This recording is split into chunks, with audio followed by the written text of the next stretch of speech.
Friends, ఎలా ఉన్నారు? మీరు గనుక కొత్తగా చూస్తున్నారా అయితే ఛానల్ కి సబ్స్క్రైబ్ చేసుకోండి.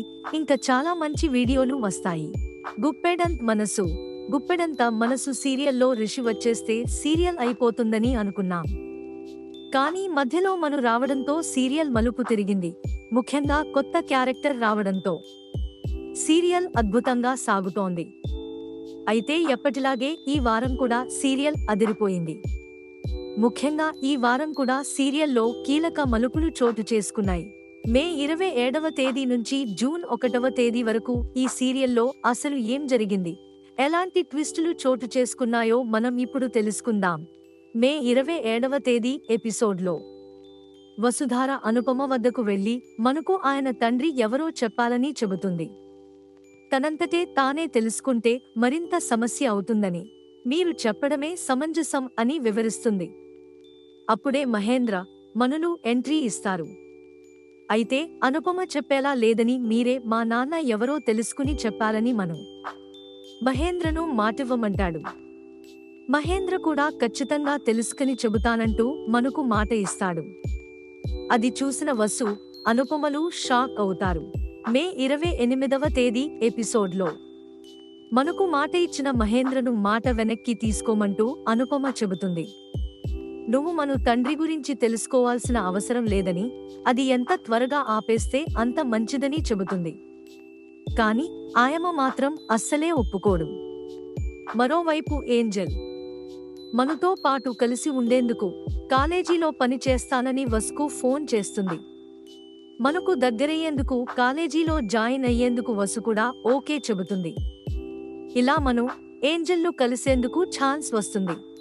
మే 29వ తేదీ ఎపిసోడ్లో మహేంద్ర మను అసలు తండ్రి ఎవరో తెలుసుకునేందుకు నేరుగా అనుపమ పెద్దమ్మ వద్దకు వెళ్తాడు. మీకు అన్ని విషయాలు తెలుసు కదా, మను కన్నతండ్రి ఎవరో చెప్పమని అంటాడు. కాని ఆమె మాత్రం నేను చెప్పలేనంటూ తెగేసి చెబుతుంది. అప్పుడే అనుపమ ఎంట్రీ ఇస్తుంది. నువ్వు మను తండ్రి గురించి తెలుసుకోవద్దంటూ గట్టిగా గొడవ పడుతుంది. మహేంద్ర కూడా అస్సలే వెనక్కి తగ్గడు. ఏదో పెద్ద గొడవ అయ్యేలా ఉందని వసుధార తన మామయ్య మహేంద్రను బలవంతంగా ఇంటికి తీసుకువెళ్తుంది. మే 30వ తేదీ ఎపిసోడ్లో వసుకు ఓ విద్యార్థితో ఫోన్ చేయించి స్టోర్ రూంలో విద్యార్థులు కొట్టుకుంటున్నారని చెప్పిస్తాడు. అది నమ్మిన వసు గదిలోకి రాగానే మత్తుమందు చల్లి పడిపోయేలా చేస్తాడు. ఆ తర్వాత ఆమె ఫోన్ నుంచి మనుకు మెసేజ్ పెట్టగా అతడు అక్కడికి వస్తాడు. దీంతో శైలేంద్ర బయట గడియ పెట్టి వెళ్ళిపోతాడు. ఆ తర్వాత అక్కడ వారిద్దరూ ఏదో చేస్తున్నారంటూ క్రియేట్ చేసి అందరినీ తీసుకువచ్చి చూస్తారు. కానీ లోపల ఏంజెల్ ఉంటుంది. ఎవరా నన్ను లోపల వేసి తలుపు పెట్టిందంటూ పెద్ద గొడవ చేస్తుంది.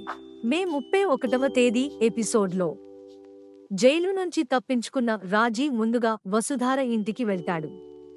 అప్పటికే వారికి పోలీసులు ఫోన్ చేసి విషయం చెప్పగా వసు వణికిపోతూ ఉంటుంది.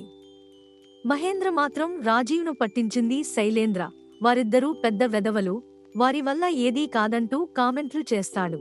అది విన్న రాజీవ్ వెంటనే శైలేంద్ర వద్దకు వెళ్లి చంపాలని చూస్తాడు. అప్పుడే దేవయాని వచ్చి, మీరు గొడవ పడితే ఎలాంటి ఉపయోగం లేదని, మళ్లీ కలిసి శత్రువులపై పగ తీర్చుకోవాలని చెబుతుంది. ఆమె మాటతో శాంతించిన రాజీవ్ శైలేంద్రతో కలిసిపోతాడు. మే 1వ తేదీ ఎపిసోడ్లో వసుధార దేవయాని ఇంటికి వ్రతానికి వెళ్తుంది. పిల్లల కోసం ధరణి, శైలేంద్రలు చేసిన వ్రతం చక్కగా ముగుస్తుంది. కాని తంబూలాలు ఇచ్చే దగ్గర వసుధారకు అవమానం జరుగుతుంది. భర్త చనిపోయిన అమ్మాయికి తాంబూలం ఇవ్వొద్దని పలువురు చెప్పగా ధరణి ఆమెకు అండగా నిలుస్తుంది. నేను ఇస్తాను, నాకు పిల్లలు పుట్టకపోయినా ఫర్వాలేదంటూ చెప్పుకొస్తుంది. అలా ఏడుస్తూ తాంబూలం తీసుకున్న ఈమె అవమానం భారంతో ఇంటికి వెళ్తుంది.